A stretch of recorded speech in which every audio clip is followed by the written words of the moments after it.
kripa sindhubhya eva cha itinam pavanebhyo vaishnavabhyo namo namaha. So, Namam Vishnupadaya, Krishna Prishtaya Bhutale, Srimate Bhaktivedanta Swami Namne, Namaste Saraswati Deve, Gauravani Pacharine, Nirvishesh Srinivadi Paschat Deshtarine. So we'll get started with a short video, and then we'll hear from Prahlad Maharaj, and I'll introduce him before we start, because this recording is going to be archived for posterity. And we want to make sure in the future when people hear people speaking, they know who is speaking. Thank you so very much. Damen Prabhu, you can start the video.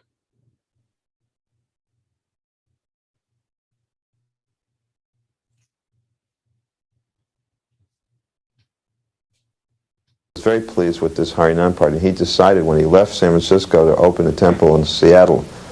Gargamuni and Upendra had gone there, and Prabhupada decided that the Sankirtan party should go with him. And at that point, Jayananda went to Prabhupada and asked Prabhupada, Srila Prabhupada, well, again, it was Swamiji at the time, he said, Swamiji, you know, I'd like to travel with the Sankirtan party. And Prabhupada said, but you are the president. And he said, I think this is more important. And then Prabhupada said, well, what will you do? And he said, I'll be the driver. And Prabhupada thought for a second, he said, very good. You can go. And he was willing to, he thought so much about Sankirtan that he was willing to let the top devotee, the person who was maintaining the whole temple, who was the temple president, he was prepared to let him go to become the driver of the Sankirtan party. So Jayananda joined our party that way. So when Prabhupada came to San Francisco, he had wanted me to come back to India to take up my service again because he couldn't find anyone to replace me as a GBC. And so when Prabhupada was there, as soon as we got in the car, we picked him up. Prabhupada started talking about Hare Krishna land and India. And I could feel the pressure was coming down. So then we went into Prabhupada's room, and Prabhupada had, it was just myself and Prabhupada in the room. He said, so, what are you going to do? Are you prepared to come back to India? And I said, well, Prabhupada, I'm preaching now. And Prabhupada was a little upset. He said, what is that preaching? He said, preaching means there must be results. I said, oh, there's results. He says, what are those results? Let me see really what are the results. So I had all of our new men shave up, and they all were completely fresh shaved, the 10 new bhaktas, and I had them each come up with a rose, and one by one they came up and they put a rose on Prabhupada's desk, and they offered their obeisances, dandavats, and then they sat down and Prabhupada started to beam, and he said, this is preaching. He was so happy to see this. He said, so you stay here. He approved of it.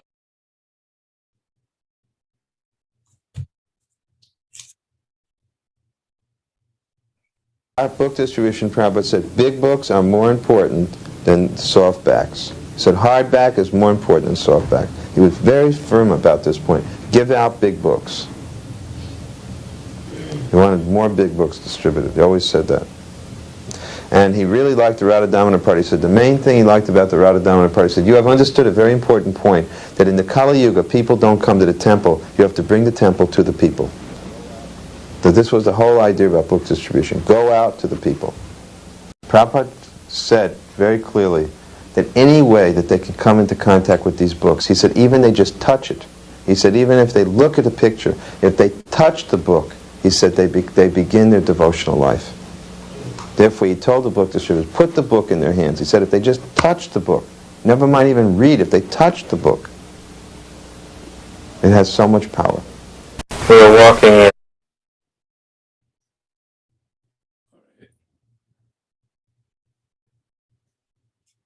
Thank you, Maharaj. So we're going to have you start. And before you start, I'd like to give a brief introduction about you.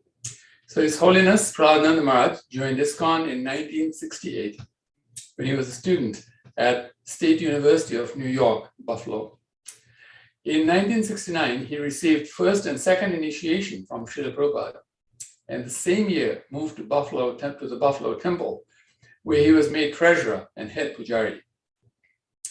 Inspired by Srila Prabhupada's instructions and the financial needs of the temple, Maharaj organized daily harinamas and book distribution in Buffalo. Following Srila Prabhupada's instruction, he helped open temples in Coconut Grove, Florida, and in Houston, Texas. He was also temple president of two ISKCON temples in Texas, namely Dallas and Austin. In 1975, he joined the Radha Damodar traveling bus party and distributed books in airports and parking lots throughout the United States. No matter what other services he had, for 30 years, he has always continued to distribute Srila Prabhupada's books, a service he still sometimes performs. From 1987 until 1997, Prahlad Maharaj taught at the Vaishnava Institute for Higher Education, VIHE, in Vrindavan, India, where he taught subjects such as the Krishna book and Ayurveda, and still teaches seminars all over the world. In 1992, he became the Minister for Sannyas Services, and he has been the Minister for Health and Welfare since 1994. Over the years, he has also served as the chairman of several GBC committees. Presently, Prahlad Maharaj travels and preaches in Europe, especially in Eastern Europe. He regularly visits Ukraine, Russia, and India. Once a year, he travels around the world to Peru, USA, Australia, New Zealand, and Hong Kong. Welcome, Prahlad Maharaj. We're so happy to have you with us.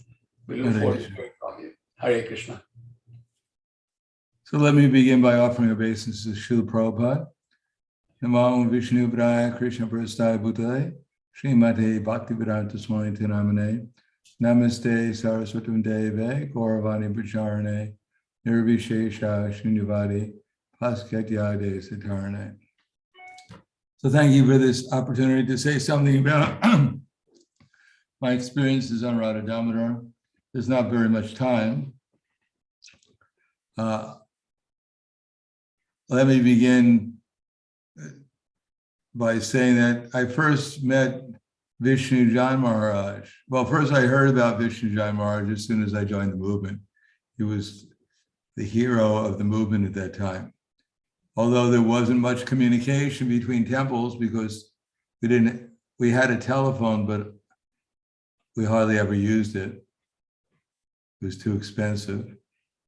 And there was no internet. So everything came by means of devotees passing by or sometimes a rare telephone call.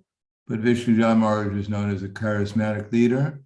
And I heard of Tamal Krishna Maharaj from letters that were being sent, especially concerning his distributing back to Godheads in Los Angeles. I personally met Vishnu Jan Maharaj in 1969 in New Vrindavan after I think 69, maybe it was 1970, after himself and others had been more or less traveling as sannyasis, and they appeared in the Janmashtami of 1970 in New Vrindavan. And I went there with my temple president, who at that time had become a GBC, Rupanuga Prabhu. And I met my hero at that time, Vishnu Jan Maharaj, although he was a little bit, we could say, under the weather, because it was rather a confusing time for him and for others. In any case, after that, New Vrindavan, he had journeyed to Detroit, and from Detroit, himself, Brahmananda, that time Maharaj, Gargamuni Maharaj, and one other devotee, I just forgot his name now. And they walked down to Coconut Grove. Srila Prabhupada had written a letter to Rupanuga Prabhu asking me to open the temple somewhere or help open the temple. So he decided that Coconut Grove would be a good place for me to open a temple or assist Gargamuni. In any case, I stayed there for some time with Gargamuni and his assistant Gopinath. It's rather an interesting time because Gargamuni Prabhu was known as Gargamuni. He didn't like to spend any money. And especially he didn't want to spend any money on food. So for some time, and what to speak of living someplace. So we were living in the park literally in a sleeping bag. We washed our our bathroom was the park restroom. Our stove was the park grill, along with everyone else cooking undesirable things. And after that, we, Gopinath and myself would make chapatis in the morning. Gargamuni would cook some apple chutney. We'd have a little kirtan. Some hippies would gather around. Gargamuni would give a short talk. And then we'd put some of the apple chutney in the chapatis and go around and distribute them to the hippies. And then we got our daily quota of food, which was 2 chapatis a day, and then go on Sankirtan. But that was all right, because at that time, we didn't know what the standard was, because there was no standard. Everything was new and we could say exciting. And even though it was very austere, I felt I certainly got some of Krishna and Srimati Radharani's mercy and Prabhu's mercy from that. After some time, they asked me to go and assist Vishnu Jan Maharaj in opening the temple in Houston, Texas. He had an assistant named Srinath. And I, as well as, first Vishnu Jan Maharaj and Srinath had hitchhiked through the southern part of America to go from Florida to Houston, Texas, which took around 3 days.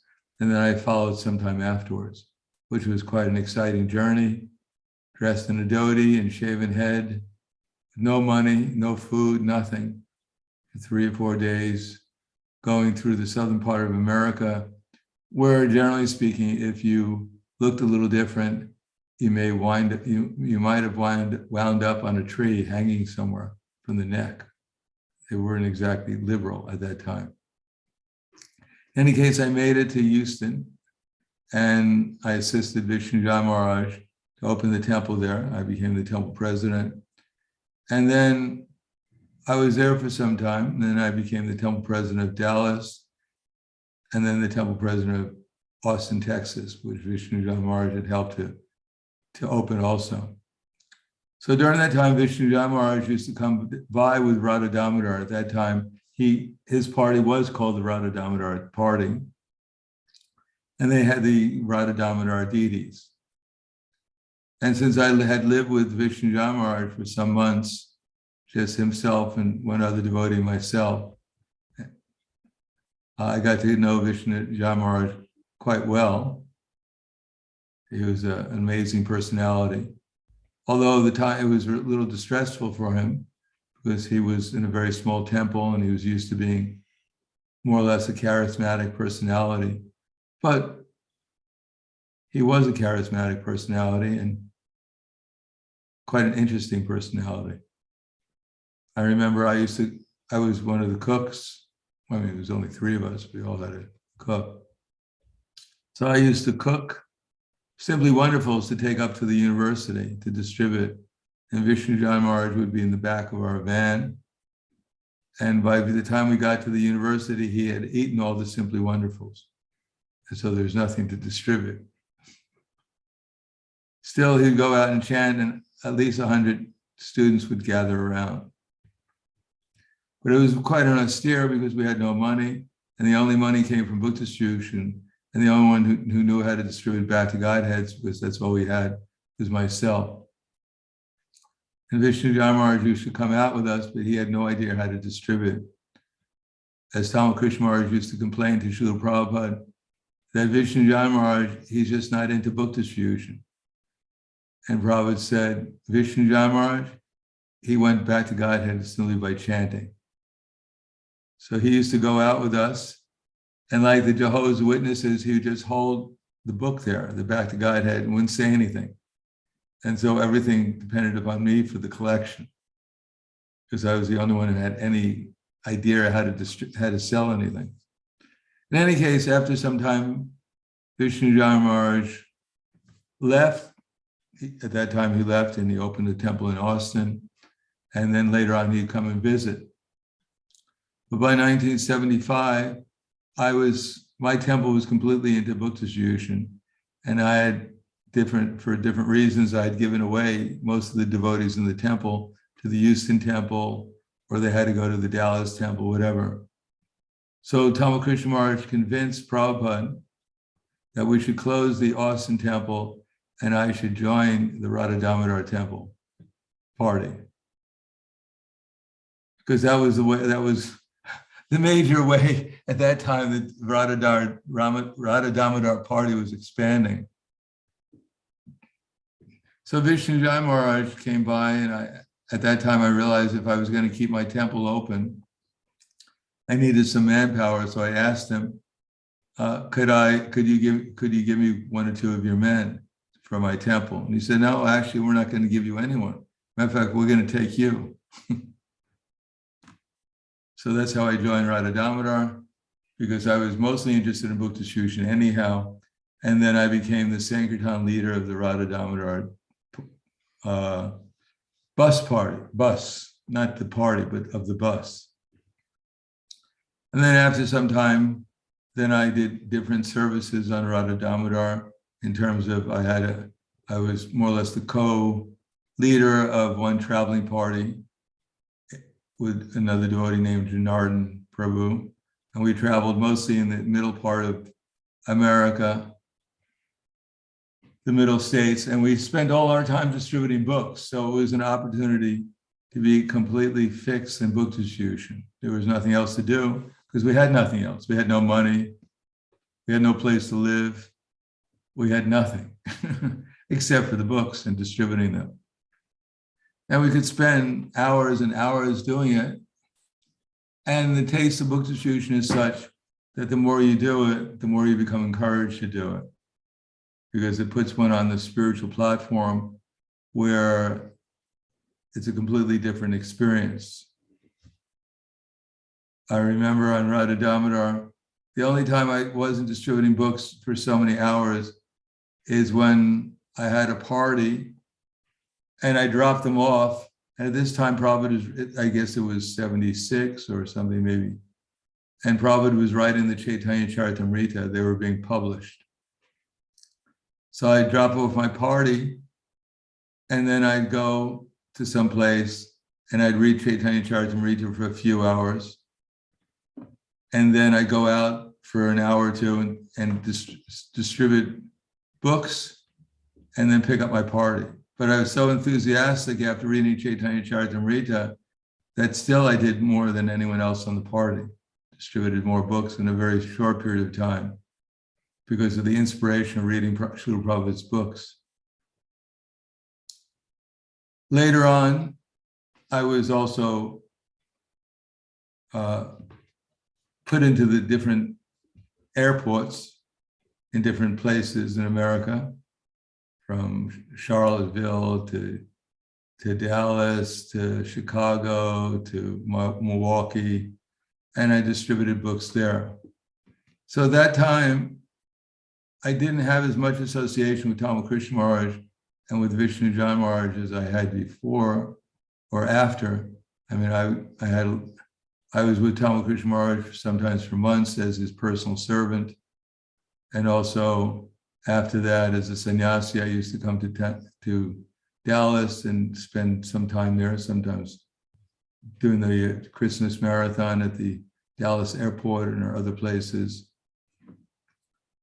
In any case, when I did see Ramakrishna Maharaj, for instance, in Chicago, one time he came there for the Radha Damodar party.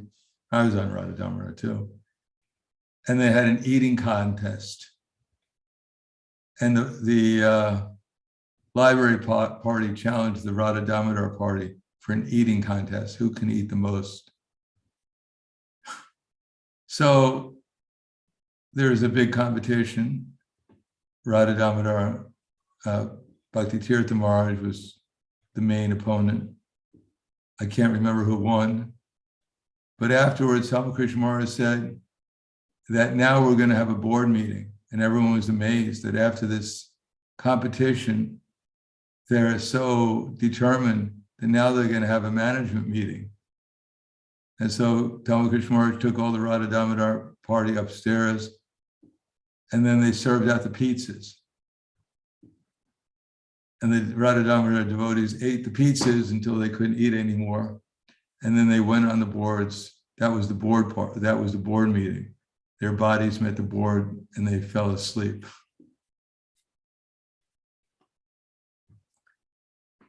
Now, I must say that the party was organized in such a way is that not everyone was equally determined to stay on the Radha Damodar party. It was more or less like sink or swim. Either you, I know that Tamal Krishna Maharaj, he picked up, for instance, in Berkeley or in some temples, he'd go to the temple and I learned the technique from him. It was a good technique at that time of how to make devotees. And I utilized it actually when I was with Tamal Krishna Maharaj in Chicago. One time we had a after Radha Damodar, Tamal Krishna Maharaj was the GVC for Dallas, for Chicago and Dallas also. We had a drive to make new devotees. And we had an all-star team at that time. Our Harinam leader was well, let's start with our book distribution crew was Praghosh, Tripurari, Praghosh, Prabhu, Prabhu's disciple, Tripurari Maharaj, Vaishasika, and others, Naikatma, distributing books in the airport. And the ladies are distributing flowers and inviting people to come to the temple for the evening darshan with Tamal Krishna Maharaj. Shivaram Maharaj was the Harinam leader. And another devotee, a sannyasi, and myself, we were the bhakta leaders. And the whole idea was to make as many bhaktas as possible. And in 1 month, we made 20 new devotees, which some of them are still around, like Narottam-Ananda in Dallas, and others remain devotees until this time. And I learned the value of, especially from Tamal Krishna Maharaj, of focusing on what you're doing. Vishnujan Maharaj, he was a very soft-hearted person, but quite, well, we could say spontaneous. Matter of fact, Tamal Krishna Maharaj once told me that perhaps Vishnujan Maharaj was the first Raganuga devotee in our temple, in our movement.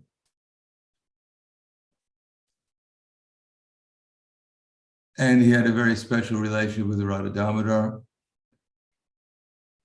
But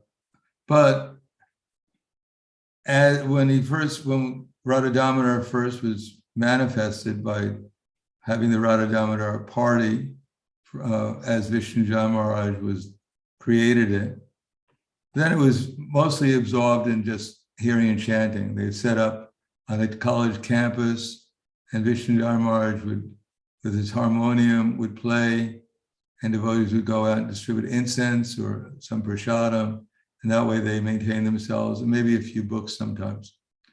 But then when Tamal Krishna Maharaj joined together with Vishnujan Maharaj, then the party started to gradually, by Prabhupada's inspiration, switch over to just distributing books. And I know Vishnujan Maharaj felt a little bit excluded in some ways, because he was, although he appreciated book distribution, but that was not his forte. His forte was singing like a Gandharva and attracting people. So at first that was very useful for Radha Damodar, especially in Berkeley and other places, or even in Austin, because I remember Vishnujan Maharaj used to come there. We go on campus and he'd chant, and devotees, students would come around, and Tamal Krishna Maharaj would go and see who is eligible to join our Radha Damodar temple or temple party. So the technique was like at a Sunday feast, if you came there, then you go around, you ask people at the Sunday feast, you'd interview them. And those who are single, who are unattached, who didn't know what they were going to do in life, they were eligible to have darshan with Ramakrishna Maharaj and with Vishnujan Maharaj. And they'd be brought there and they'd be questioned, what you're doing. Would you like to, oh, you're not doing anything with your life. Well, why don't you just join our party for a week? And we can, you can just travel with us and see what it's like to live a life of a monk for a week. And some of them would join, they'd get on the bus. The bus would pull away to another city or practically another continent. And at the end of the week, even if they wanted to go home, it would be very difficult. So many of them stayed on the party and got adjusted to the Radha Damodar party. Now, this was quite austere, so not everyone could actually manage such austerity. I remember when I first got on the Radha Damodar bus, or actually when I was on another bus, that sometimes I'd come back with the van I was traveling with the devotees, and there would be so many devotees in the bus that there is no place to sleep. So we'd have to, there's a hub where the wheel is in the bus. So sometimes I'd have to sleep on the hub where the wheel was. And sometimes if there's no room there, I'd sleep on the top of the van. The van that we were traveling with, in my sleeping bag. I remember one time it was so cold that when I got up in the morning, I tried to pick up my sleeping bag. My sleeping bag was stuck. It was frozen to the top of the car. And so I actually ripped my sleeping bag trying to get it off the top of the car. In any case, as our motto was, tough as nails and hard as rocks, we hit the last lots till 12 o'clock. Pick it to the bone and bring it on home. Lay him down like a rug, 6 hours of sleep, put him back on the jug. You may not understand all the colloquialism, but it was quite an exciting time. I mean, it definitely gave me a taste for book distribution, being out in all kinds of circumstances in all different places. It was an ideal place for detachment and absorption in Krishna consciousness. Later on, of course, my friend Vishnujan Maharaj, he disappeared. I mean, I could tell that story, but I don't want to get too much into that. And after that, that's when I had even more association with Ramakrishna Maharaj as a servant, and later on associating with him as a sannyasi. But it gave me definitely even more of an experience and taste of absorption in Krishna consciousness, especially through preaching and book distribution, which Prabhu had always encouraged me to do. And therefore, certainly, I'm eternally grateful to them for such an opportunity, for such absorption in preaching and in Krishna consciousness. And even sometimes there were some ideas that we had all learned were probably needed some correction, different techniques that we thought were appropriate, but we learned by experience that actually there were better ways of doing things by Prabhu's mercy. And so it was an opportunity for learning in so many different ways. So I think I'm supposed to stop now, is that right?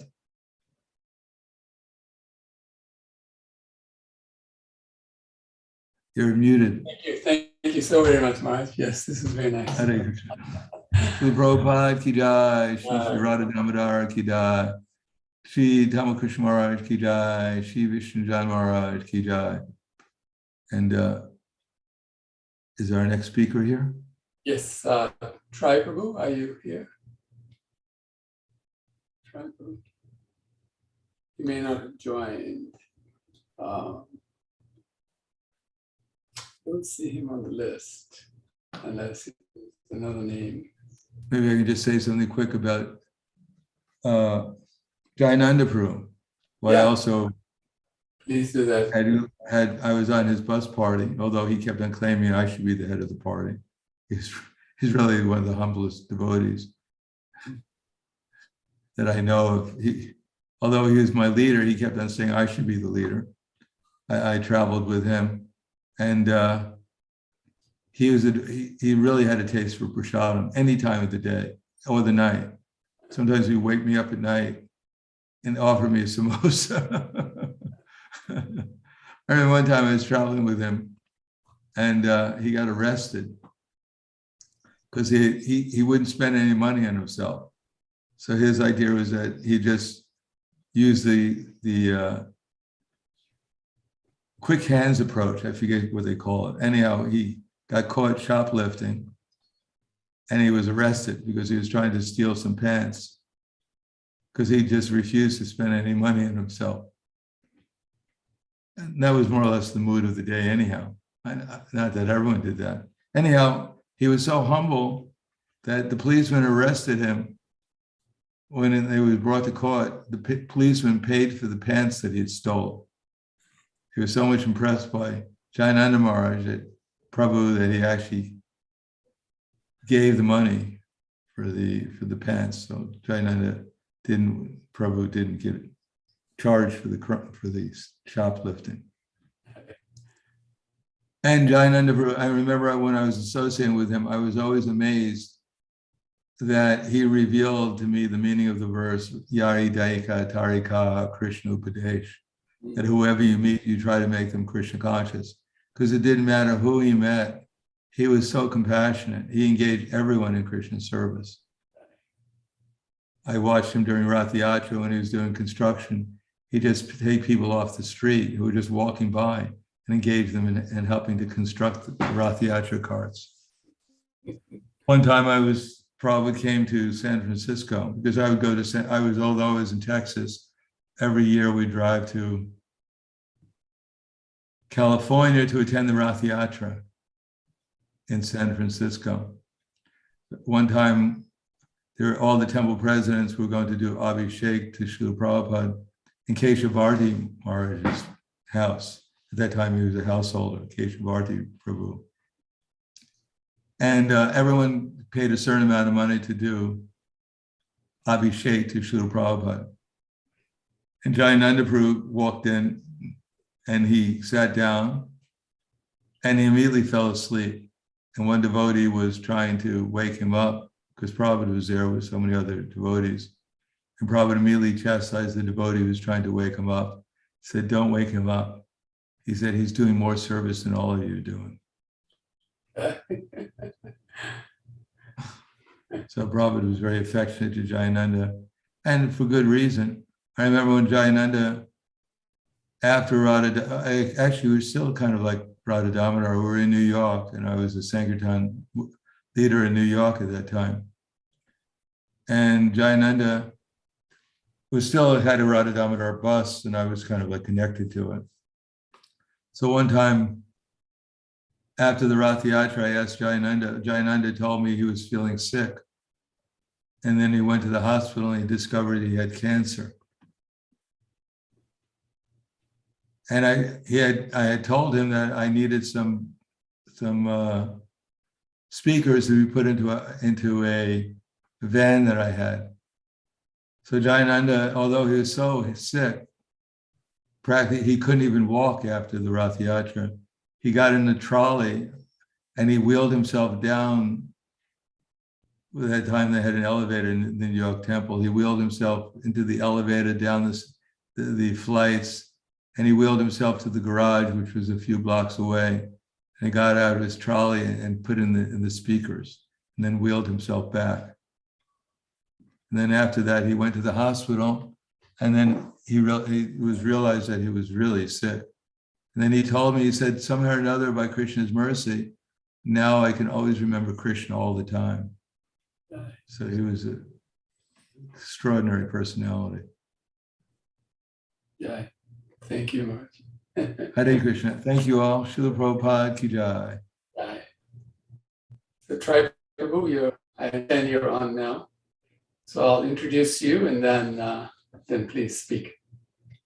So His Grace Tripurari was initiated in 1971 by His Divine Grace Srila Prabhupada and served as the Boston Temple President from 1974 till 1975. It was there he joined the Radha Damodar traveling Sankirtan party and was a van leader for a year.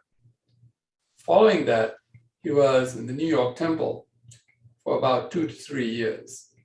In 1980, he went to Italy and has been preaching and distributing for the last 40 years. So welcome, Tripurari. We're so happy you're with us. Please enlighten us. Thank you, Hare Krishna. Thank you so much for inviting me. I'll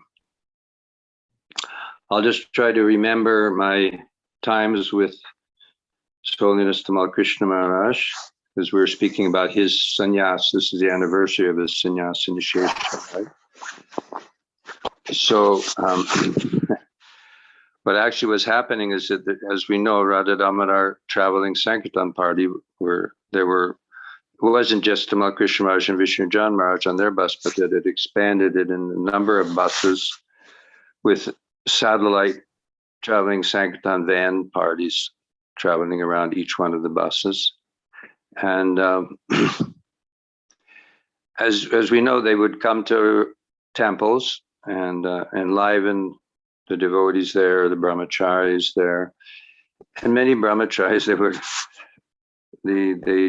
would decide to leave their temple and go with the Radha Damodar traveling party, because it was naturally much more exciting to travel with sannyas all over the country than staying in a temple where grihastas were there and everything. So, and they ended up taking all of our best brahmacharis, most of our Sankirtan party in Boston, which consisted of, first they took Ramacharya, and the Vishnu Jan Maharaj would come by before Tamal Krishna Maharaj came to join him. And they took Ramacharya, then Sahotra, then became Sotra Maharaj, and then Adi Keshava. And before you know it, we didn't have much of a Sankirtan group left. They all left. So what did I do? I guess it was in 1975. I decided, well, if you can't beat them, join them. I very irresponsibly left family and the temple and everything, and I ran off. Actually, I got a ride with, what was his name? Sri Ram, which I think he's since left his body. He was one of the members of the Sankirtan party of Adi Keshava, who had since formed his own bus party. And he picked me up outside the temple in Boston, and we drove straight from Boston to Chicago, where he brought me right to the Tamal Krishna Maharaj's bus. And we got on the bus. It was parked right out in the back, the parking lot out in the back behind the Chicago temple. And they took me into Tamal Krishna Maharaj, and I think that was the first time I'd actually met him. And he welcomed me to join his party. He didn't tell me to go back to the temple. He said, "You can stay with our party." And he assigned me with Adi Keshava, because I already knew Adi Keshava, who had become a devotee when I was the president there, Boston Temple.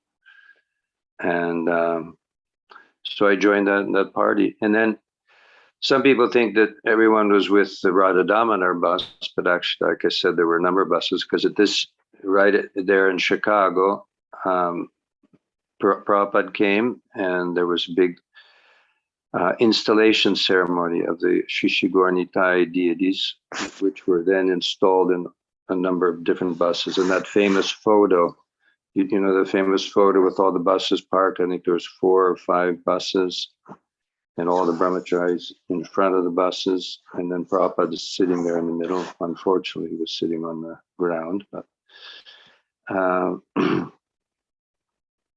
I'm on the left side, all the way on the left, if you're looking at the picture, all the way on the left side.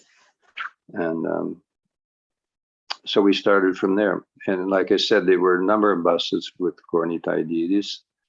And so we didn't all travel with Tamal Krishna Maharaj. he was on the bus with Vishnujan Maharaj, with the Radha Damodar deities.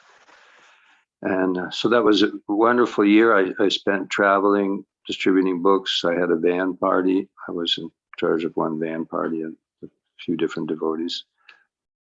And Lakshmi Nrsimha Prabhu was had our other van party. We would go out for 1 week and then come back to the bus, sometimes more. So during that period, I didn't really meet Tamal Krishna Maharaj because they were mostly on the West Coast. We were on the East Coast. But then in 1970, the next time I had his association was in 1976 in the famous Mayapur festival in 1976, when somehow or other, I don't know why, they asked me to be his personal servant to go to accompany him to India and for the meeting in Mayapur and everything. And everyone told me that, ooh, you're going to be his personal servant. Watch out. He's going to chastise you and smash you.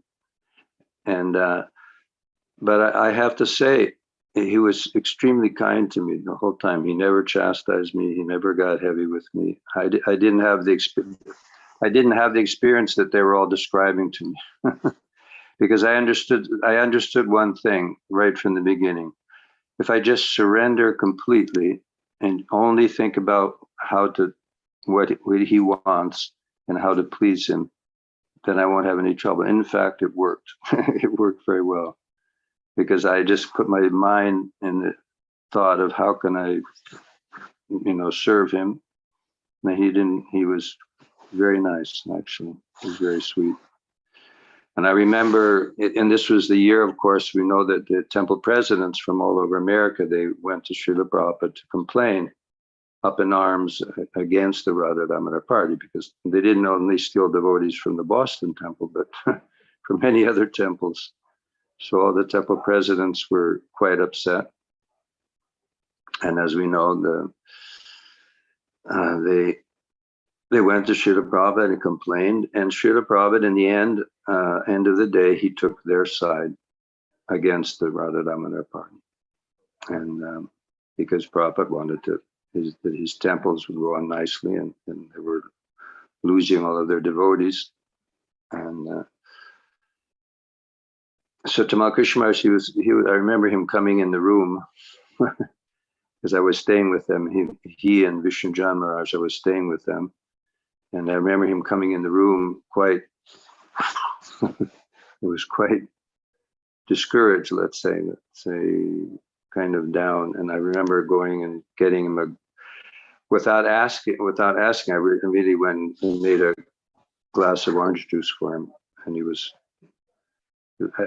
I just tried to think of how to serve him, give him, when it was during the kirtan, give him his car.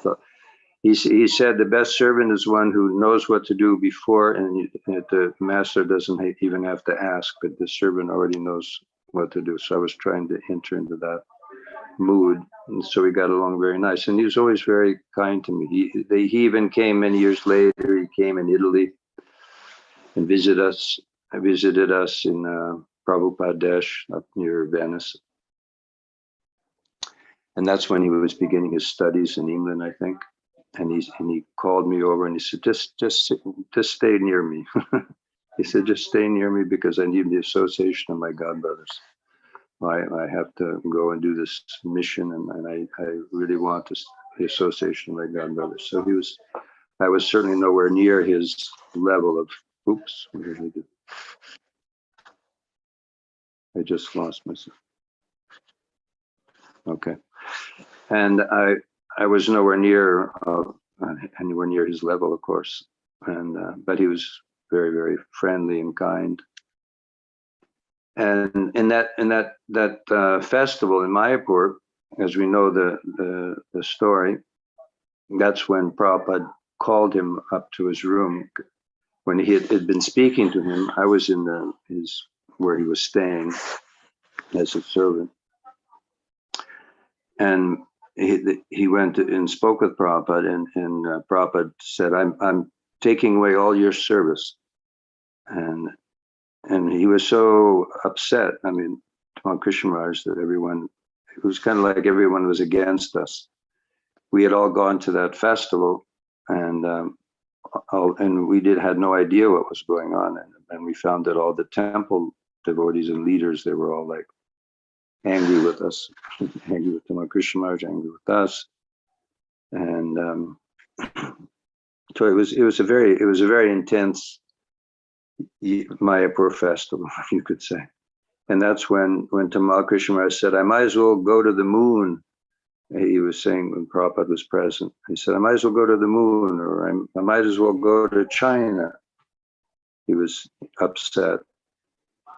And the next morning, as we know, the next morning, Prabhupada, he was in Mangalarti, Tamal Krishna Maharaj. I think I was standing next to him, because that's what I would do, is follow him wherever he went, the program. I had given him his card calls. And Prabhupada's servant tapped him on the shoulder and said, Prabhupada wants to see you. And he's oh no. He was so in tune with what Prabhupada was thinking and what Prabhupada wanted. He immediately understood what happened. He was so perceptive. And he said, oh no. And Prabhupada called him up and he said, you said something yesterday. Prabhupada said to him, you said something yesterday that struck me. You said, go to China. I think you should go to China. And he said, no. He had a special rasa with Srila Prabhupada that he could argue and discuss with Srila Prabhupada, give his opinion. He didn't just immediately say yes. And so he said, no, Prabhupada, no, I don't want to go to China. No, anything, but I don't want to go to China. And I'm so happy preaching the Radha Damodar party. And Prabhupada said, and then even another devotee, I think it was Guru Kripa, and Maharaj at the time, he said, I'll go. Prabhupada said, no, I want him to go. He's the one who can walk through fire, and he'll be the one who can do it. And he said, no, I don't want to go. And he said, okay, I take away. Yeah, that's how. Then Prabhupada said, I take away all your service. You just sit that you're not in charge of the Radha Damodar party anymore. You're not GBC, or you're not. I take away all your service. You just sit here in Mayapur and chant Hare Krishna. Otherwise, the only thing you can do is if you go to China. So finally, he surrendered. I think that's when I remember him coming back, and yeah, that's when I remember him coming back in the room. Now I remember the sequence. Looking really shocked. It just changed his whole life and gave him this seeming impossible mission. I mean, you couldn't even get into China. I mean, communist China in 1970s, you couldn't even go there. Well, how was he going to do that? But Prabhupada ordered him to do that. And so he, as you know the story, then he systematically, very carefully, he asked for one helper. Prabhupada said, we'll send you Tripurari Maharaj because he's already ready. He said, no, I want just to do Maharaj, because he was a close assistant of Tamal Krishna Maharaj. And together they very carefully planned and studied how to, as with everything he ever did, he did it to the top level. He completely studied Chinese history and culture and ways, and made a very careful plan through Drishtadyumna Maharaj's father to be able to enter into China undercover as businessmen. And then, as we know, he completed that mission. He actually established Krishna consciousness in China. And after that, I didn't really, we were in New York. He came through New York, and because it seemed apparent that they wouldn't be able to get into China initially. It would take some time. He would start in Hong Kong, and then gradually the mission developed. So I just saw him a little bit in New York at that time in 1978, 79. But then he was in Texas, and that's when he started in Dallas, in Texas. And after that, I just saw him again in when he came to Europe. in England, and then I met him in France, and then he came down to see us again. But I must say that he was always extremely kind to me, and kind and affectionate and fatherly, and never. He got on my case one time in Dallas because he had brought, when I married his disciple Krishna Loka, and it was in 1993, 94. He invited us to come. He didn't invite us. He kind of told us to come to Dallas. I really didn't want to go back to America. I'd been in Italy for a number of years, over 10 years. I didn't like America. I didn't like preaching in America. I was quite happy outside of America. But he insisted that we come and try to help with Sankirtan in Dallas, and I wasn't up to it. We stayed for some time, but it wasn't my nature or qualification. So at that time and he got on my case. He said, "I think you're a little mental, Trade." I think you're a little mental, because I wasn't getting into it. So I think that was the only time he ever chastised me, but it was with great, because he told me once, he said that Prabhupada was different with different devotees. He said with him, Prabhupada was very heavy and he would chastise him and everything. But whereas with Madhavisa, because he was not so strong in the sense of character like Tamal Maharaj, he never chastised him. He always encouraged him in everything. So I was more like Madhavisa. In fact, Madhavisa, who was my first temple president, he was a wonderful, wonderful devotee. And in San Francisco, when I joined in San Francisco. So those are my memories, I guess, of Tamal Krishna Maharaj, and all glories to His Holiness Tamal Krishna Maharaj. And one of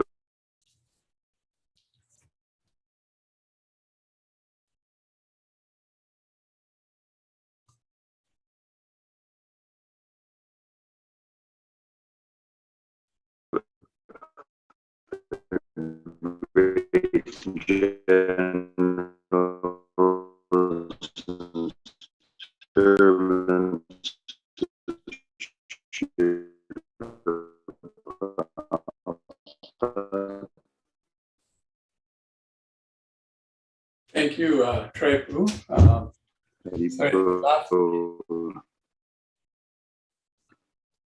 Last piece you're now muted. Is that all right? Okay, now we can hear you. I can't hear anybody.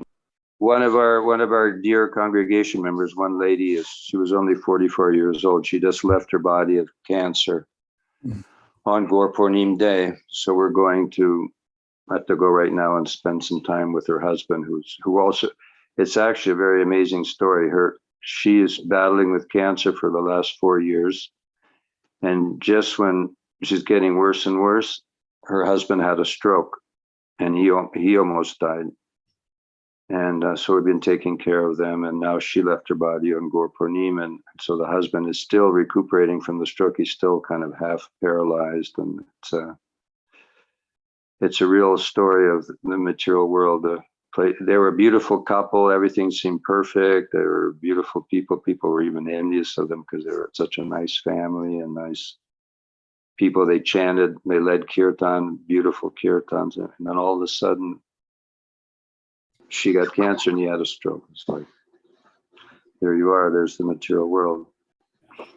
So many plans. And Tamal Krishna Maharaj, he was so compassionate and expert at preaching and helping people in all these difficult times in life. And I know he guided and counseled and helped so many devotees who were, we've all passed through so many difficulties in life. So I have to go and we'll spend time with him. Hare Krishna. Hare Krishna. Thank you so very much. That was very nice. We pray for the couple as well. Yes, please pray for her and for him and their little daughter, 4-year-old daughter. Oh my God. They also have a world. Certainly. It's one of the most tragic stories that I remember. that I can remember. Thank you. So Haribo, glories to Srila Prabhupada. Haribo. Jai. Jai. Thank you very much, Prabhu. Jai. Tripurari ki Jai. Prahlad Maharaj ki Jai. So now we're going to hear from His Grace Mukunda Datta Prabhu. I think he is up as well. We'll introduce him. Mukunda Datta Prabhu, can you come on with your video? Hare Krishna, Dandavat. Hare Krishna, that's nice to see you. So nice to see you again. So just a brief introduction, Prabhuji. So His Grace Mukunda Datta Prabhu was born in Hollywood, California, USA, and joined the International Society for Krishna Consciousness, ISKCON, at the age of 15, and was initiated by ISKCON's founder, Acharya, His Divine Grace, A.C. Bhaktivedanta Swami, Srila Prabhupada. He holds a graduate degree in South Asian languages and literature from the University of Washington, where he specialized in Sanskrit, Bengali, and medieval Hindi. It's called Brajbhasa. He also studied Indian classical music in both India and America, training in the Pakhavaj, classical mridanga. You might know the pronunciation better than I do. According to the Darbhanga Drupad Gharana, he also sings and plays the call in the traditional Gaudiya Vaishnava Padavali Kirtan style of Bengal. Has made several recordings. He served on the Radha Damodar traveling Sankirtan party from 1976 until it disbanded. For roughly 2 decades, he served under His Holiness the Krishna Goswami Maharaj in Texas, later assisting in his writing projects. In 2000, he was invited to serve as a charter member of the Sastric Advisory Council to the governing body commission of ISKCON, and served in that capacity for many years. Shortly thereafter, he was invited to join the Bhaktivedanta Book Trust, BBT, serving under the late His Grace Gopi Paranadhana Prabhu as a Sanskrit translator and editor, and assisting in recently published editions of Laghu Bhagavatamrita, Bhagavat Sandarbha, and Bhakti Rasamrita Sindhu. In 2021, he was invited to join the newly formed ISKCON India Scholars Board, IISB. He has lectured worldwide for nearly 30 years on various topics central to Indian culture and spirituality in both secular and religious venues, and is a sought after speaker. He has settled in Sridham, Vrindavan, India, along with his wife, Srimurti Dasi. Thank you so very much, Prabhu. So happy to have you with us again. Please enlighten us. Hare Krishna. Jnanatimirandhasya Jnananjanashalakaya Chakshurunmilitam Yena Tasmai Shri Gurave Namah. Mukham karoti vachalam pangam lankhayati giribhyo yatkripātamaham vande Shri Gurum Dinataranam. Vanchakalpatarubhyascha kripasindhubhya evacha patitanam pavanekyo Vaishnavebhyo namo. First of all, it's my great fortune to be here tonight to share with all of you my own experiences of Radha Damodar traveling Sankirtan party. So I wanted to thank those of you who have organized this event and are continually organizing this ongoing event. Thank you to Shaibya Mataji for inviting me to take part. And I won't take very long, but I've realized just from hearing a few things tonight that there's really so much that we can say about that great period in ISKCON history. We already heard from His Holiness Prahlad Swami about the early days of Radha Damodar, and Chaidas Prabhu was in, maybe we can say, the middle period of Radha Damodar. I myself joined Radha Damodar at the end of the period. You can say the Anjalila of Radha Damodar party, 1976. I had recently joined ISKCON in Los Angeles and somehow ended up on the East Coast. And I was serving at the Gita Nagari community. Now we call it Gita Nagari. In those days, it was called New Barshana. And I was picking potatoes in Pennsylvania one day when they came over and they told me that Tamal Krishna Maharaj is visiting here with Guru Kripa Maharaj and Drishtadyumna Maharaj. They would like to see you. And I thought, why? I don't know why anyone would want to see me, but I was happy to go and get their association. So I was one of those brahmacharis, available brahmacharis that they would snatch to take away on the Radha Damodar bus. And that's exactly what they did. Before long, I found myself in Memphis, Tennessee.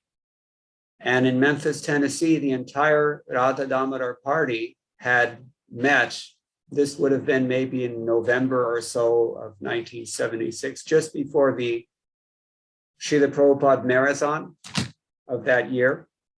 And so all the party, everyone in the whole party had converged in one house in Memphis, Tennessee, and held a big meeting to plan out the strategy for the coming marathon. So I had gone there on the bus that was at that time being headed by Drishtadyumna Maharaj and Tripurari Maharaj together. At that time, Tamal Krishna Maharaj was largely in India because I think it was that year that he became Prabhupada's secretary and servant again until the end of Prabhupada's pastimes. But he had flown into Memphis specifically for this meeting, and he was there for at least a couple of days, I remember. I had met him before in Los Angeles, but it was always an electrifying experience to meet with Tamal Krishna Goswami anywhere at any time. And he was always enlivening. So all these devotees met in this one house, and you can imagine the combined energy of 6 buses full of 20-something-year-old brahmacharis, all doing thunderous kirtan at 4 a.m. In fact, the dancing was so intense in that building that toward the end of our stay in that building, the ceiling actually gave way when the brahmacharis were dancing on it, and one brahmachari fell through the ceiling onto the first floor below. And on more than one occasion, we were visited in the early morning by policemen who had come in response to the neighbors calling about the noise that they couldn't understand, how anybody could make such loud noises at 4 a.m. But that was Radha Damodar. And as I said, there were buses lined up all the way down the street, vans all the way down the street, and I mean hundreds of saffron-clad brahmacharis in one house at that time for at least maybe several days or a week or so. And then eventually they all dispersed and they went to different parts of the country. And I stayed on the bus of Radha Damodar themselves. That was the original bus with presiding deities Sri Sri Radha Damodar. At that time, of course, Vishnu Jan had disappeared already, just a year or so before. And Drishtadyumna Maharaj was there with his kirtans, and Tripurari was there. Srila Prabhupada called him the incarnation of book distribution. I think he had just taken sannyas, so he was Tripurari Swami also. And so we were traveling and we were preaching and we were doing whatever we could do. Make sure that the books of Srila Prabhupada were disseminated far and wide. In those days, not everybody knew what Hare Krishna was. Many people had never even heard of it. Some people had, some people hadn't. But Tamal Krishna Goswami's determination was to distribute as many books to as many people in as many places as possible in the United States. And some 60, I don't remember how many thousands, tens of thousands of books, millions of books even, they had distributed.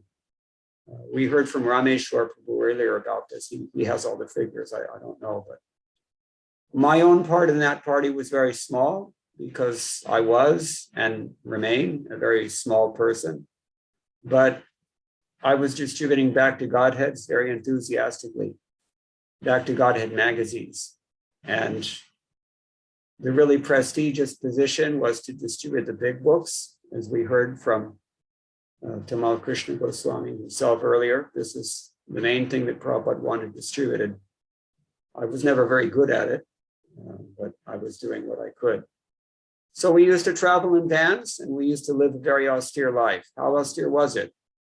In the winter of 1976 in Cincinnati, Ohio, somehow or other, we were out on the parking lots from 7 a.m. to 7 p.m.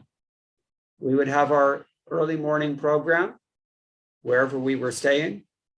And then we would go out on the parking lots at 7 a.m. And that's the coldest time of the day in the winter. And we would be out there all day long. Sometime in the middle of the day, someone would drop by with prasadam for your lunch. And then you were on your own again until 7 p.m. when it was dark and cold and often snowing. Someone would come back and pick you up and take you back to the temple. So that was our life every single day.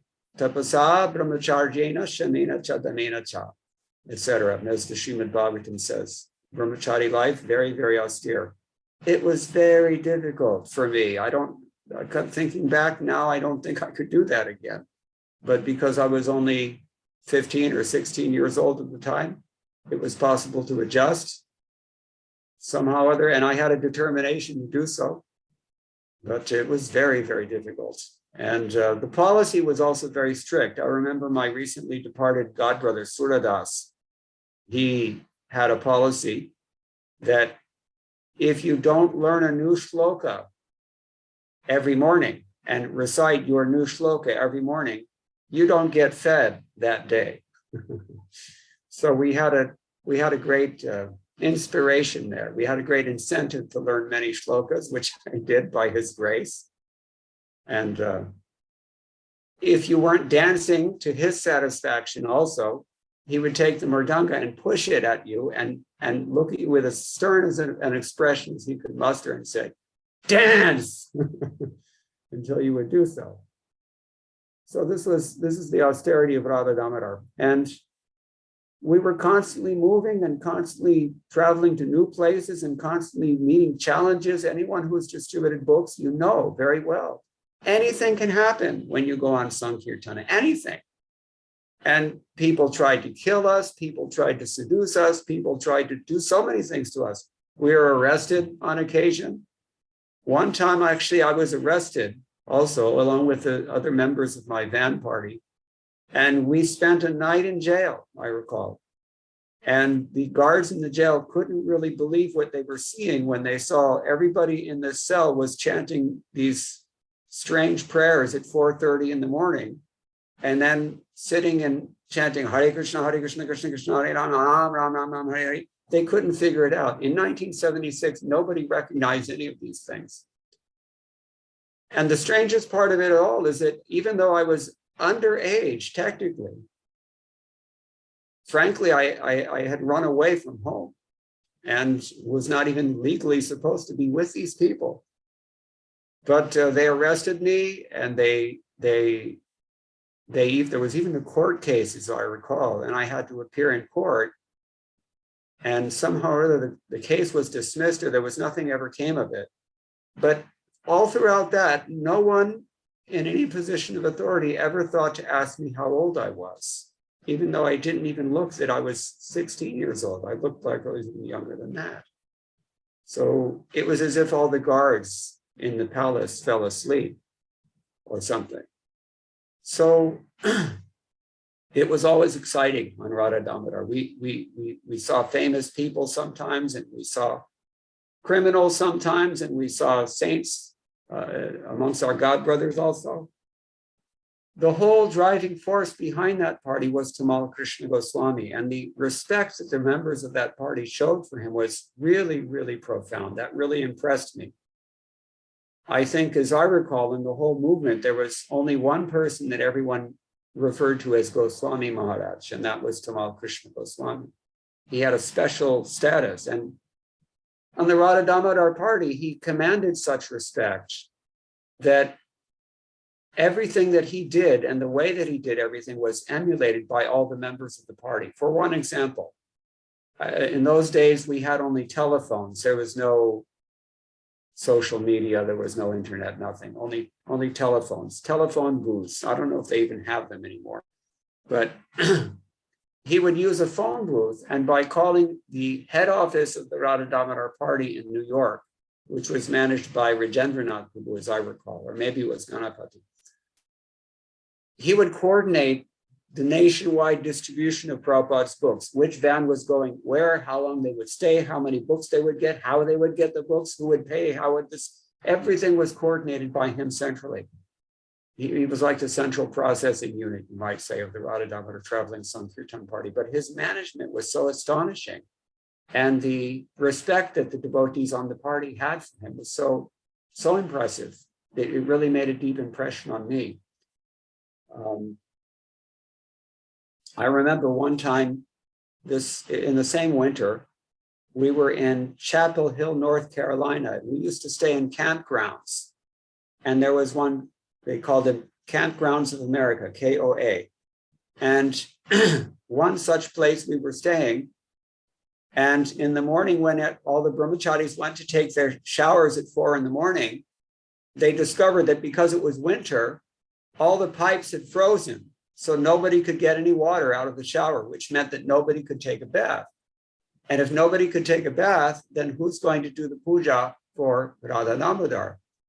So the instruction came down that there's a swimming pool in the campground. And the swimming pool was also frozen over. They told us, you just break the ice on the swimming pool, cut open one of those plastic jugs that is used for milk, gallon of milk, they cut it open, half. You dip that into the water and you take your shower like that. And we did that. That was the level of austerity on the Radha Damodar traveling Sankirtan party.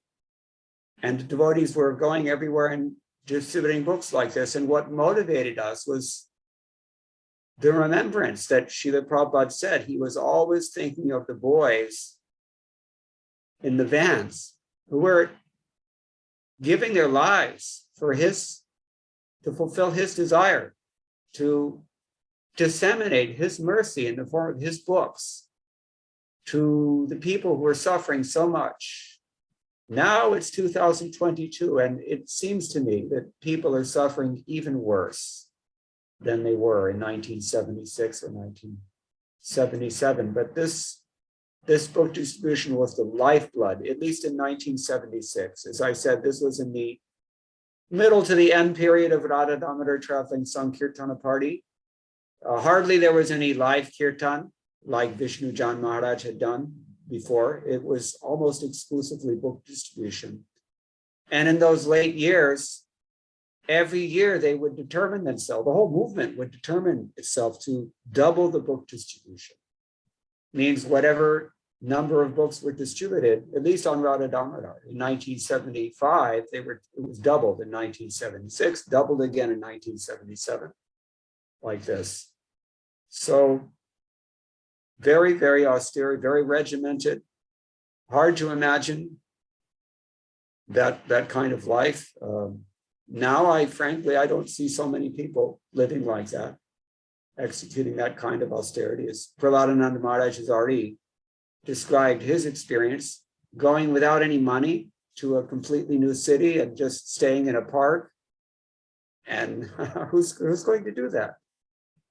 Prabhupada inspired that kind of faith, and Tamal Krishna Goswami also inspired that kind of faith because he had that kind of faith in Srila Prabhupada.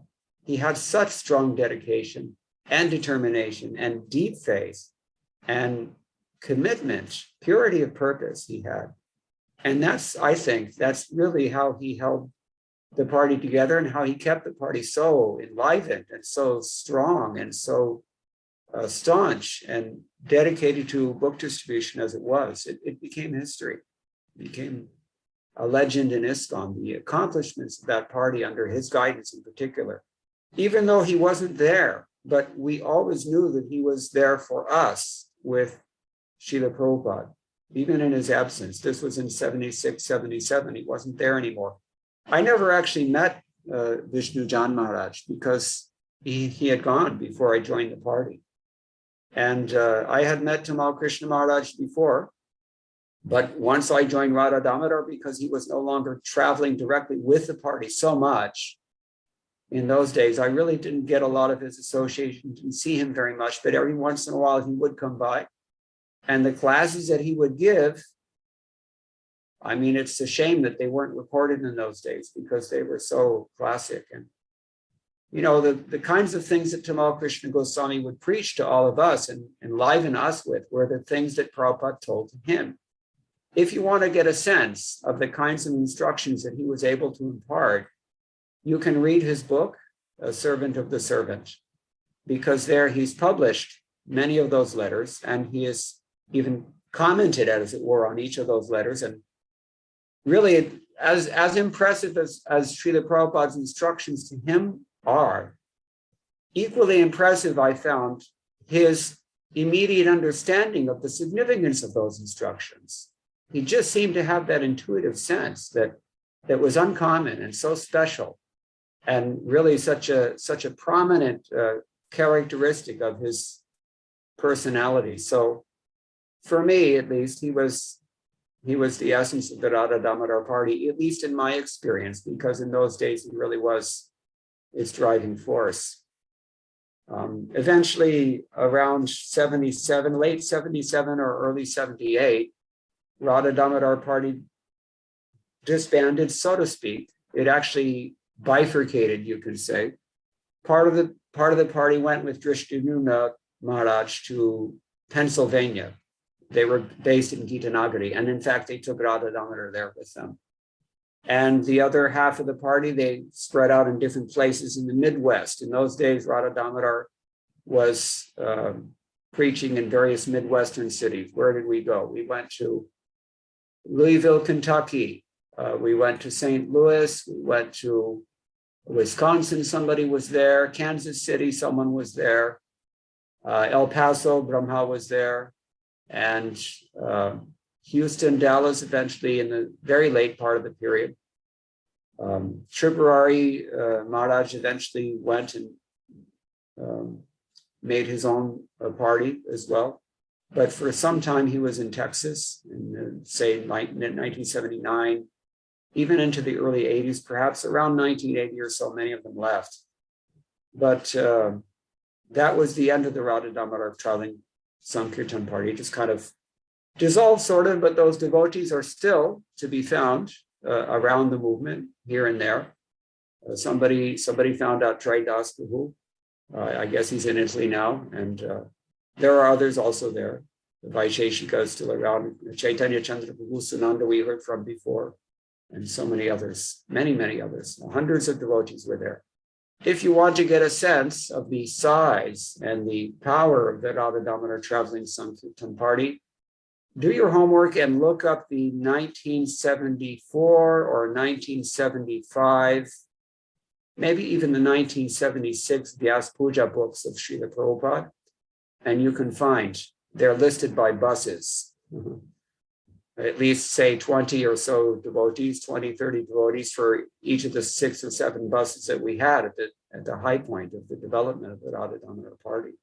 So each bus, it was half dozen buses, each bus had 3 or 4 vans attached to it, and they would move around, and they would be preaching in so many places.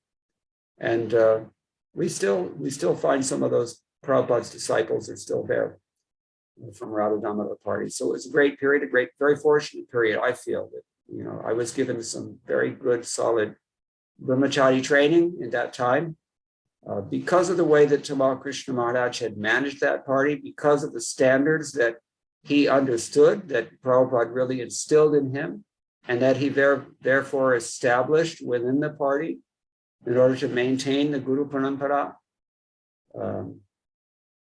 This is a great fortune. It was a great experience to take part in that Radha Damodar traveling Sankirtan party. It was great blessing upon me, at least, I feel that I was able to take part, even if only for a short period at the end. I don't know what else I can say. There were some questions. She said, I told you about how I joined. Personally impressed me about Tamal Krishna Goswami or Vishnu Jan Swami I've described. I was in the bus party for only maybe a year, a little over a year. Last interaction, well, I mean, I had the association at least with Tamal Krishna Maharaj. He came back to America in 1978 after Srila Prabhupada left. He came back and shortly, or maybe early in that year, or maybe it was late in 1977, I don't remember. But he had found this deity on the beach at Juhu, Radha Damodar, tiny little Damodar deity in Mumbai. And they established that deity, they installed that deity in Mumbai.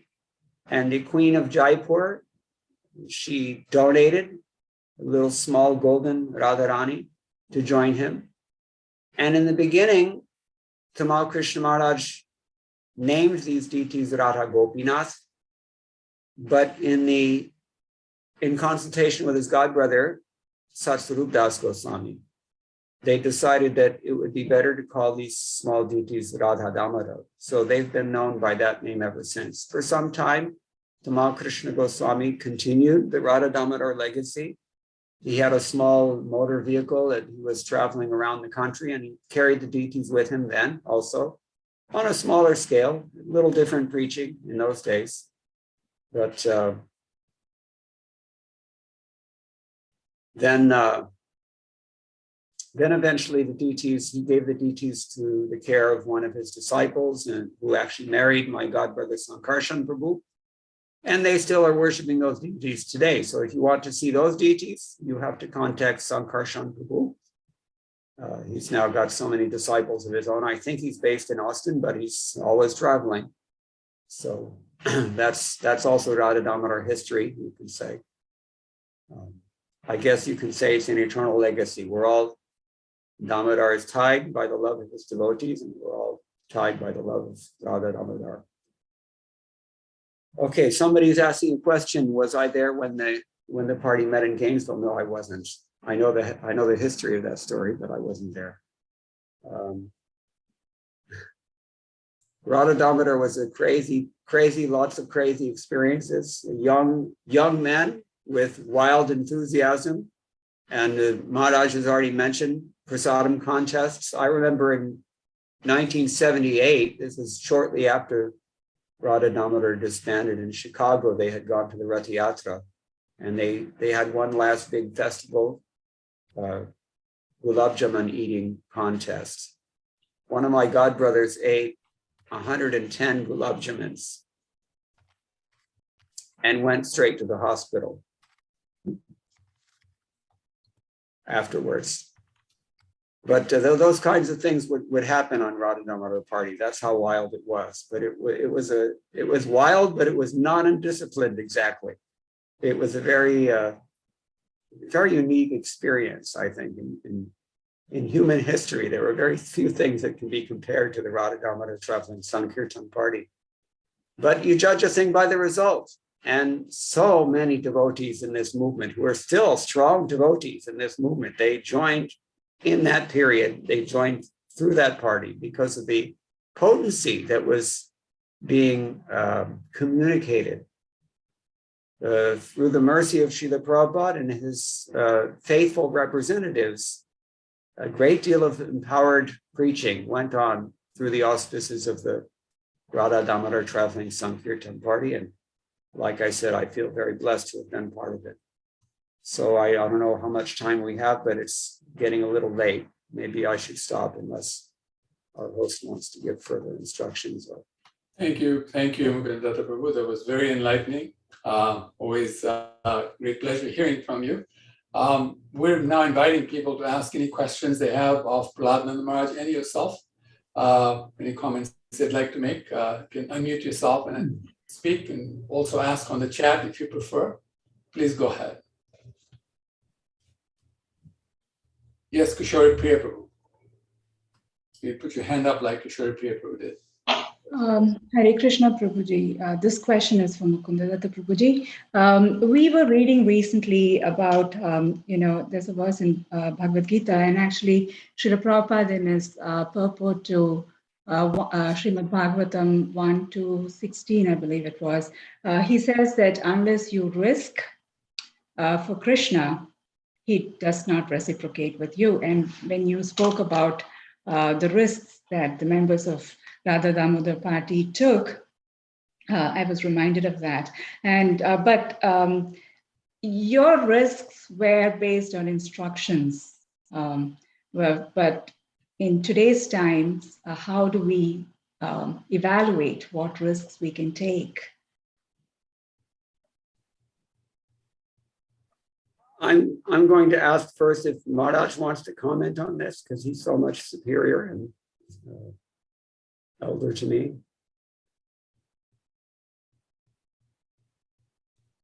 If You go if first. he doesn't want to comment, I can No, say you something. go first.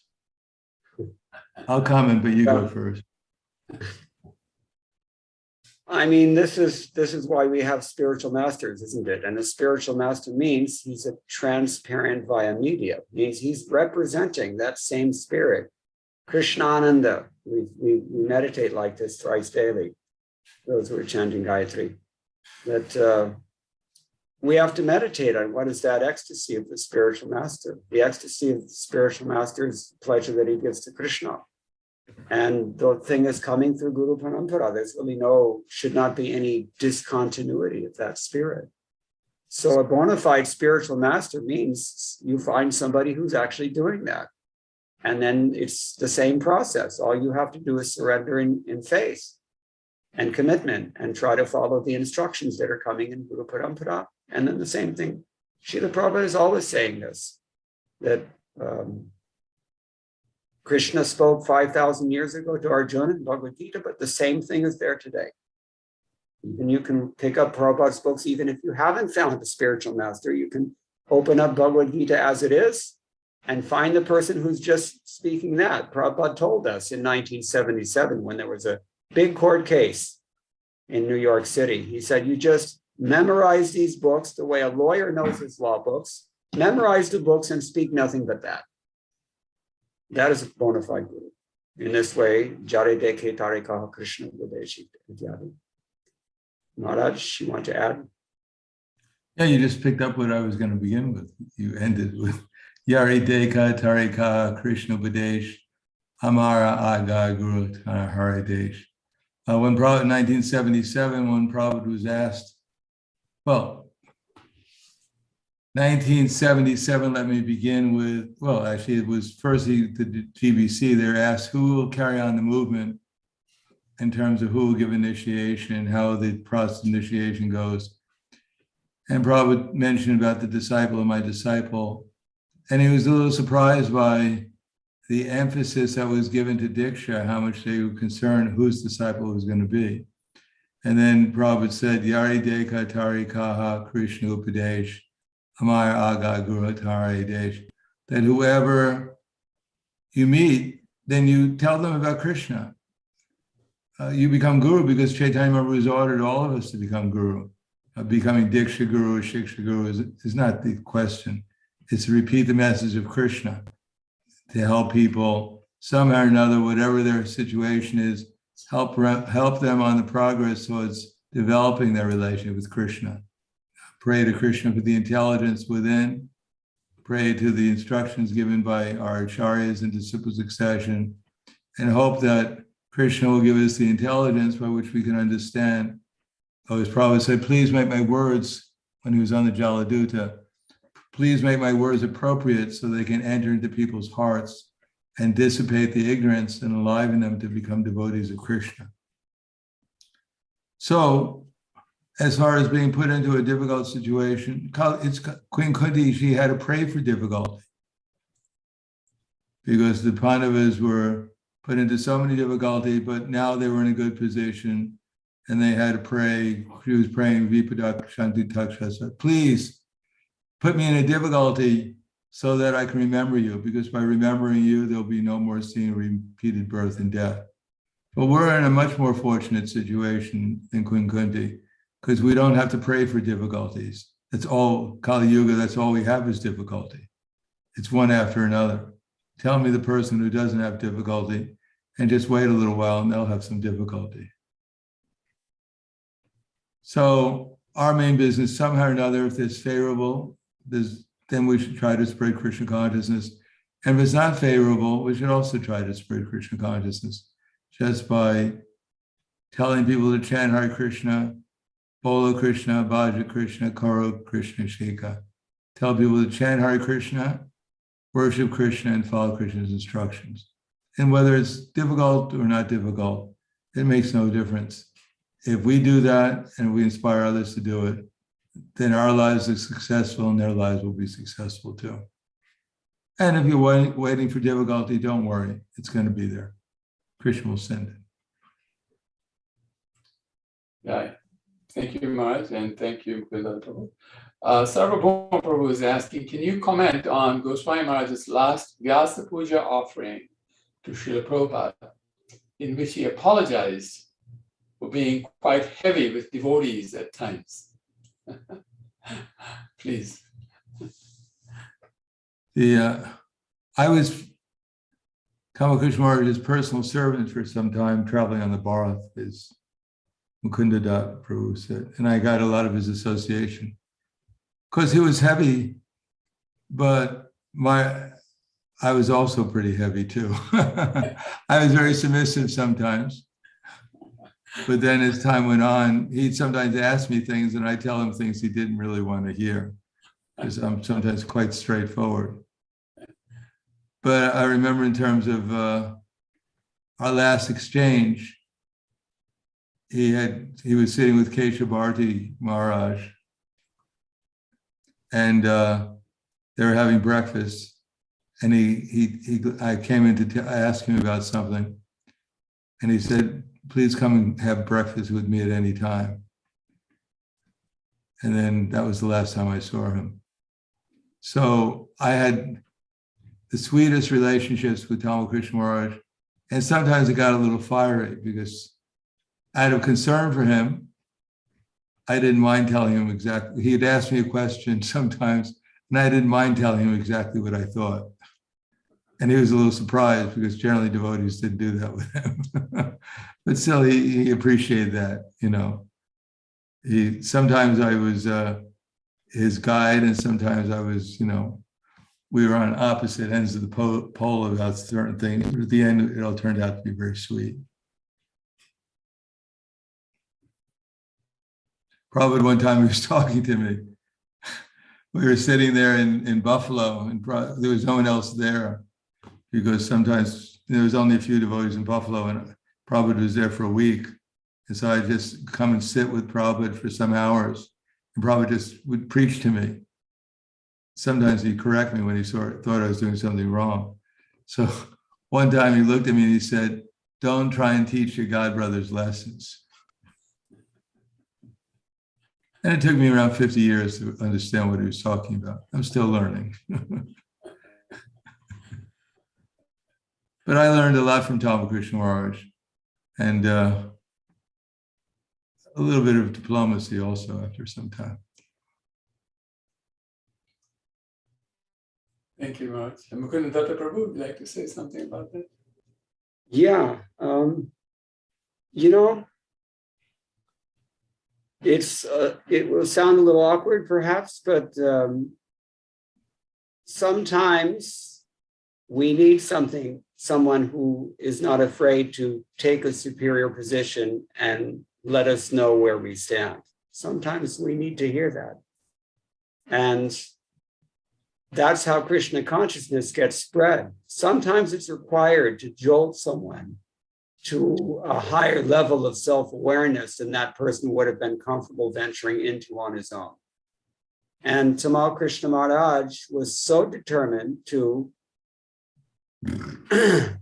establish Srila Prabhupada's mission. I want to say expand Srila Prabhupada's mission. He wasn't afraid to do that. He recognized that there's a need sometimes for someone to take a, dare I say, dictatorial position. I remember in Dallas, one reporter came to interview him, and the reporter himself described Tamal Krishna Maharaj as being imperious. So, you know, he was that way. And there are people in this world who are that way. These are the people who actually get things done. They accomplish great things, and they cannot be any other way. And it's not a sign of, necessarily a sign of any anartha in that person, although it may also be at times. But I mean, Tamal Krishna Goswami was really incomparable. Sometimes incomparable people, they're not really held to the same standard that the rest of us are. And it's very hard for God brothers in particular to swallow that, I know this. But really, he was off the charts. And as far as I'm concerned, among Prabhupada's disciples, there was just no one like him. And it seems that Prabhupada felt very similar to that because, as we heard already, when Guru Kripa Prabhu volunteered to go to China, Prabhupada told him, no, I don't want you to go. I want him to go to China. There were certain things that only Tamal Krishna Goswami could do because he was Tamal Krishna Goswami. And that was never easy for most of us, I think. It was hard for me. It's hard for everybody to deal with him, at times, at least. But look at what he did. And in the end, all's well that ends well, as they say. This question reminds me of the story about Yamuna Mataji. She had come to Tamal Krishna Maharaj in the very end, just before he left this world. And, you know, she had been carrying this around in her heart for some 40 years. You know, sometimes he had said things to her that really hurt her. And maybe he realized that, or maybe more likely he didn't, but it really bothered her. And she just felt that she had to let him know about this, even after many decades. And so she did that. And when he heard this, he was pensive about it. And he told her that, you know, he said, it's going to sound even worse than the original offense to say that I don't even recall what I said.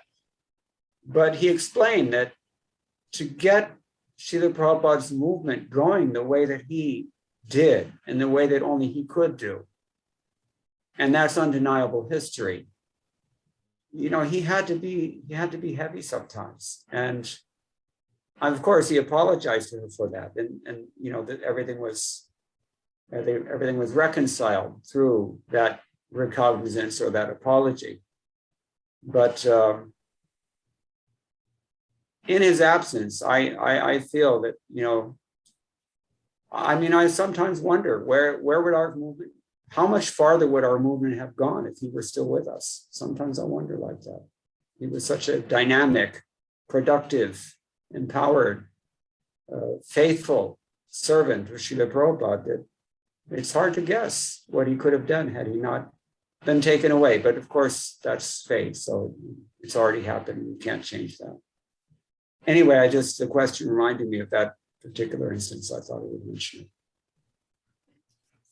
One time I was in charge of parts of South America, and somehow or another I had, this is during the zonal acharya days. I went before the DPC body and I made given my concern to some of my leaders in South America. So somehow or another, I was invited to leave South America after that. And I went to Dallas. Tamal Krishna Maharaj invited me to go to Dallas. And immediately he told me he offered for me to go to Philippines and help one of our sannyasis there who was having some difficulty. This is 1984. And I was thinking, well, I don't want to go. I definitely don't want to go to the Philippines. And, you know, the way he's asking me, I'm definitely not going to go. But I didn't say no. I just thought about it, listened to my agitated mind. And they said, I'm just going to do this to please Prabhupada. So I said, all right, I'll go. And my whole consciousness was, I'm just going to do this to please Prabhupada, because this Ramakrishna Maharaj is his devotee. So then I went to the Philippines, and this devotee, I couldn't really help him very much, the sannyasi. He had made up his determination. But I stayed there for 6 months with Purnachandra Prabhu and his wife, Archita. And during that time, Krishna gave me more mercy than practically he had ever given me before that. And I realized, at the end, that it was simply because I had agreed to go there as a servant to Prabhupada's servants. And that I actually, in the midst of my agitated mind, I got an actual kind of a spiritual determination, and therefore serving my godbrother. And by doing that, serving Prabhupada, that Krishna decided to give me some mercy there.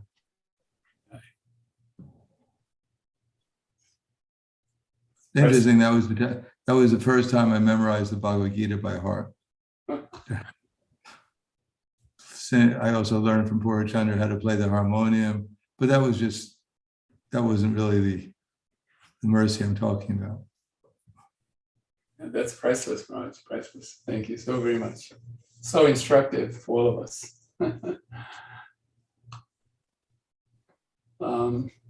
Actually, Sarvabhaum Prabhu himself sort of makes a comment. He said Srila Prabhupada sort of apologized to some of his godbrothers who visited him in Vrindavan during his last days.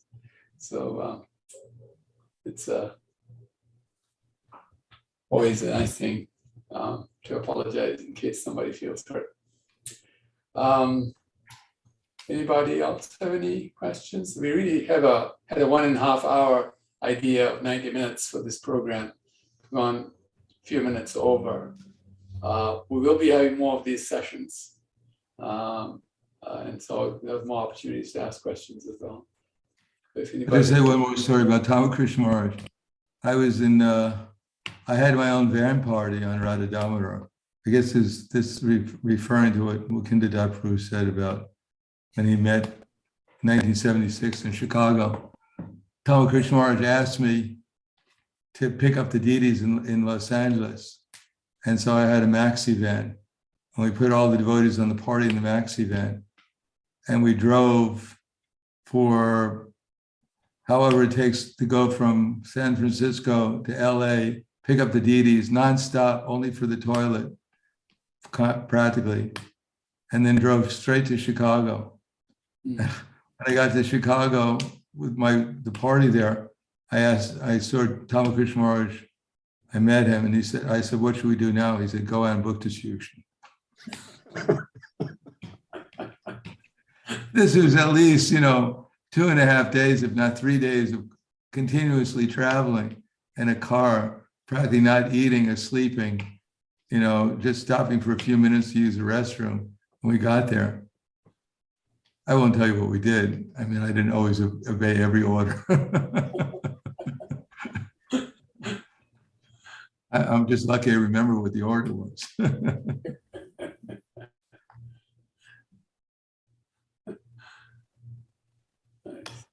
He was different with different people. As Trey Das Prabhu said, he was never heavy, like Shruta Kirti. Prabhupada was a certain way with Shruta Kirti Prabhu, but he was a different way with Tamal Krishna Maharaj. So I saw that Tamal Krishna Maharaj could really, really heavy someone out. He made our godbrother Gopi Janapal Maharaj leave the room crying on at least one occasion. Full-grown man. And I mean, I could see he had such force that if he focused his anger upon you, if he focused any of his attention on you, it could burn a hole in you. He was that powerful. But he really, he was very nice to me also. Only one time, as I recall, he was very heavy with me. This is very shortly after the small Radha Damodar deities Radharani had been installed along with Damodar at the same time. This is in Radhashtami in 1978, as I recall, in St. Louis. And he asked me to take care of those deities. After that, for some time, I was doing their puja. And he was constantly, I could do nothing right at that point. Everything I did was wrong. Everything was not substandard, no matter what I tried to do. He was just never unrelenting. He must have seen what it was doing to me. But at the end of the day, he called me into his room. This is maybe 9:30 at night, 10 o'clock at night. And I thought, okay, what's it going to be now? I don't know. So he gave me a small plate with some sandesh on it. And he said, I want you to take this sandesh. He said, you offered this sandesh. You yourself already offered this sandesh to Radha Damodar. I saw you. So he said, I want you to take this prasadam. And you should know very well that if you take this sandesh prasadam that you've offered them, then you will be liberated in this lifetime. You will go back to Godhead. You will not have to undergo material existence again. He told me that. I went outside and cried.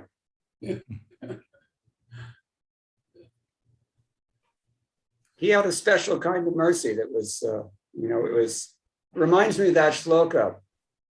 I forget where it's from, that great souls can be harder than a thunderbolt and softer than a rose. He was really like that.